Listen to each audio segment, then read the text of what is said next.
Şu balılık vakitlerimizde özümüzdeki turmuşumuzda mühim orun turulgan katnaş kuralı harıga oturup jirak yakınlarga hem de şu seyri saatlerge çıkartıp şundakla Oğuz boğumuzdaki kanka arını icat kılıp jirak seferlerge atlanganlığını hakkında rivayetlerini anlaytıp.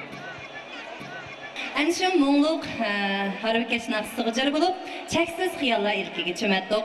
Unda qilsa qadrli tomoshabin do'stlar, sizlarning shu Harbiy naqsini anglamanglar bormi, yo'q?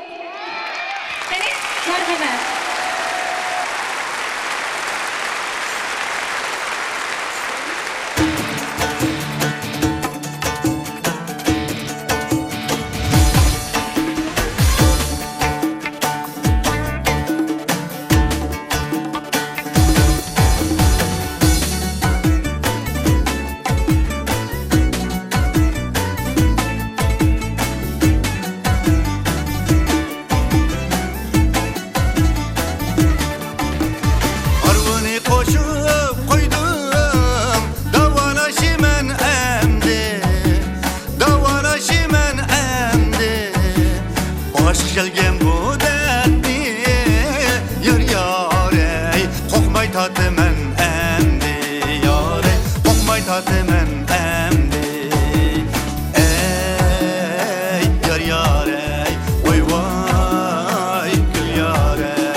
Var mı keyniye ya